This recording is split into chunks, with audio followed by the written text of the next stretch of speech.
Hi guys, Karen back to talk a little bit about tips for presenting research and insights. So, overall, when we're thinking about how we're going to present something to our stakeholders or to potential clients or whoever it might be, we want to think about how can we be as quick and as effective at getting our message across as possible. So, some things to think about, we like to think as the five F's. So, framing. How are we setting up why we're here and what we're hoping to do? Really hook them in from the start.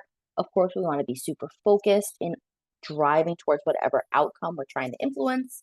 Like to think filet, no fat, really do a really hard edit in terms of if you have a slide or if you have talking points. Do I need this? Is this driving towards the ultimate outcome that I'm hoping to achieve? We want to think about the flow to make it feel natural and organic. Of course, then we want to finish strong. Our most effective messages are going to be simple and clear. We do not want to make our audience work too hard, especially if we're thinking about presenting insights. You might have some accompanying data. Um, we want to make sure that we're really drawing the audience to the point that we're trying to make using visual cues or aids to make sure that their eyes are drawing in on what you want them to see and that their ears are obviously honing in on what you want them to hear. Um, we want to focus on headlines. We want to think in sound bites. If your audience is only going to take away three things from your presentation, what are those three things that we want them to be left with? We want it to be memorable again because we want them to walk away with the key takeaways or be focused on influencing those outcomes that our presentation is set to address. A couple ways to do that is to think about an overarching story, to again be really narrative focused, to think about if there's a way to use mnemonics. All of those can help drive memorability of our stories or of our presentations. We want to be reinforced and we want to be repetitive. I always tell my teams, tell them what you're going to tell them, and then tell them again. So, whether that comes in the form of right at the jump, here are the three things you need to know, and then I'm going to tell you it or build the case, and then I'm going to tell you again. But again, reinforcing the key points, the key takeaways, the key outcomes we're hoping to influence can help drive that memorability. And finally, we want to think about the audience. We want to customize it to their needs. Even if you have the same insights, you might need to tailor or tweak um, depending on who you're speaking to and what they're hoping to get out of it or whatever business outcome you're driving towards might be tailored to them and their remit and who they are and what they need. Thinking a little bit about raising the bar, and this first point dovetails nicely with the last point on the previous slide, but know your audience. I think about, some of the techniques we learned in customer journey. We really want to know what is our audience's motivation? What are their pain points? What could be their triggers in this presentation? And really go in with that kind of knowledge ahead of time so that you can tailor or be prepared for areas that might cause more questions or cause more concerns, but really think through who is either in front of you or on the other side of that screen to make the biggest impact. We want to be candid.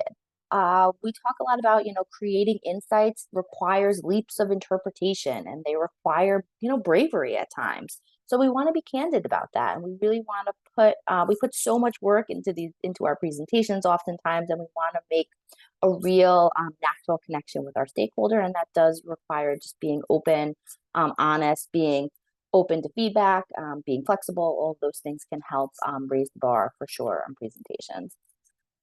In terms of, what we talked about framing, we want to really be specific about what you want to know and why. Again, this requires sometimes tailoring to your audience and really setting expectations from the jump about what we're hoping to achieve. If necessary, and this kind of tethers back to knowing your audience, sometimes you do need to link to others who have more credibility.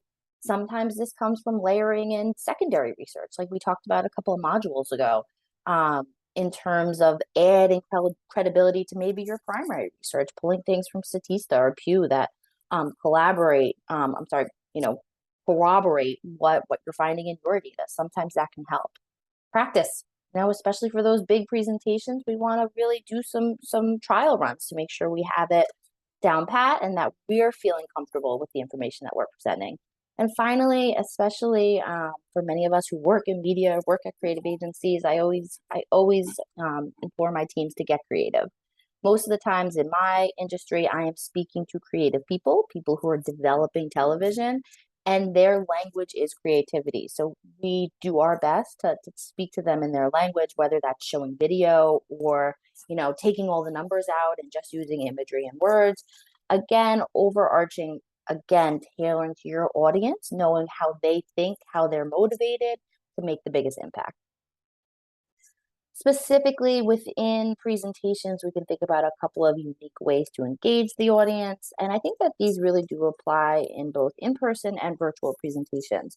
You can ask questions. What did you think about that? What surprised you about this information? What was your known knowns going in? And was this, again, kind of confirming existing beliefs, or was there anything really new? Offer a pre-read so that it can lead to more discussion. They're not coming in cold. They have a good grounding of the information, especially sometimes with data and insights, it can be a little bit more complicated. Give them that time to digest it in their own way so that they're feeling comfortable, they're disarmed as they move in to your presentation. I mean, the great thing about Zoom, where many of my meetings are right now, is there's great interactive features. You can do votes, you can do whiteboards, have people mark up slides, figure out ways that those interactive elements can help you engage your audience. Open things up to debate, that it's okay if people have differing opinions. Good insights should lead to discussion and debate. Don't be afraid to welcome that and to really try to facilitate that as a part of your presentation. I know virtually, and I'll speak for myself, this can be harder sometimes, but still worth thinking about prompts or ways to encourage that type of dialogue. And finally, eye contact. Again, in the virtual environment, this can be more challenging. Movement, trying to make yourself fill up the screen, making sure your lighting looks good on Zoom, and that you're centered. I don't know if I actually am today. But all of those things can be translated both in virtual presentations and, of course, thinking about how you're physically presenting in a room can help drive deeper engagement.